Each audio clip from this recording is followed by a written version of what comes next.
પંડિત દીનદયાળ ઉપાધ્યાયની જન્મજયંતિ નિમિત્તે વડોદરા ભારતીય જનતા પાર્ટી દ્વારા પુષ્પાંજલિ અર્પણ કરવાનો કાર્યક્રમ યોજવામાં આવ્યો હતો। અકોટા વિસ્તારમાં માધવનગર ગાર્ડન ખાતે વોર્ડ નંબર 12માં આજરોજ પંડિત દીનદયાળ ઉપાધ્યાયજીની જન્મજયંતિ નિમિત્તે તેઓના ફોટાને પુષ્પાંજલિ અર્પણ કરવામાં આવી। સાથે સાથે વૃક્ષારોપણ તથા શપથ પણ લેવામાં આવ્યા। પૂર્વ પ્રદેશ મહામંત્રી શબ્દશરણ બ્રહ્મભટ્ટ, જિગીશાબેન શેઠ, કાઉન્સિલર મનીષભાઈ પગાર, સ્મિતભાઈ પટેલ, રીટાબેન સિંહ, ટ્વિંકલ ત્રિવેદી, વોર્ડ નંબર 12ના પ્રમુખ હાર્દિકભાઈ પટેલ, મહામંત્રી તેમજ સૌ કાર્યકર્તાઓની ઉપસ્થિતિમાં વૃક્ષારોપણ કરવામાં આવ્યું તથા સ્વચ્છતા અભિયાન અંતર્ગત સ્વચ્છતા કરવામાં આવી, સાફ સફાઈ કરવામાં આવી અને શપથ પણ લેવામાં આવ્યા। माता की जय। वंदे मातरम। वंदे मातरम। હું હંમેશા મારા ઘર, દુકાન અને ઓફિસ સૂકો અને ભીનો કચરો રાખીશ। वो आगे आ जाते हैं स्क्रिप्ट आउट करवाना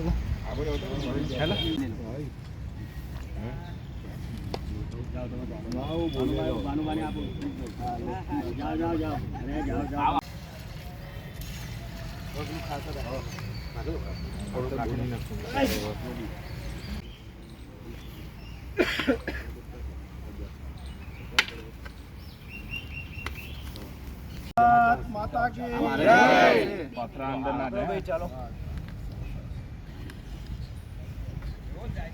चालू છે ફોટો हर हर महादेव।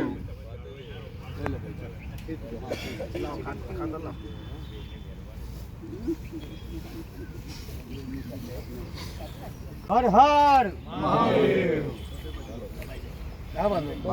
એ તો એ સાઈડ बस बस હજુ માટી જશે માટી નાખવાની છે। કાર્યક્રમ કરીએ આપણા કમસે કમ જેના વિચારના આધાર પર આપણે કામ કરીએ। રાજનીતિમાં 21 ઓક્ટોબર 1951 દિવસે ભારતીય જનસંઘની સ્થાપના થઈ અને જ્યારે જનસંઘની સ્થાપના થઈ એને બહુ પ્રેક્ટિસ હોય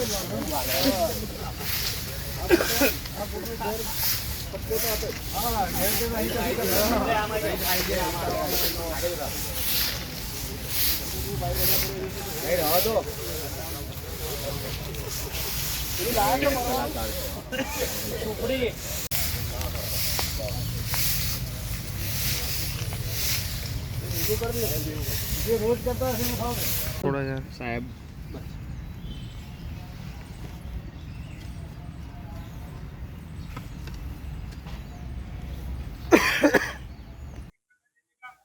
ભારતીય જનસંઘના સ્થાપક મહામંત્રી અને જનસંઘને જેણે એકાત્મ માનવ દર્શનનો વિચાર આપ્યો એવા ભારતીય જનતા પાર્ટીના પ્રેરણા પુરુષ પંડિત દીનદયાળ ઉપાધ્યાયજીનો આજે જન્મદિવસ છે અને એ જન્મદિવસ નિમિત્તે સમગ્ર રાષ્ટ્રની અંદર વિવિધ કાર્યક્રમો થઈ રહ્યા છે। તે પૈકી આજે તેમના ચિત્રને પુષ્પાંજલિ, સ્વચ્છતા અને એક પેડ માં કે નામ એ અંતર્ગત વૃક્ષારોપણનો કાર્યક્રમ વોર્ડ નંબર 12ના કાર્યકર્તાઓ સાથે આજે કરવામાં આવ્યો છે।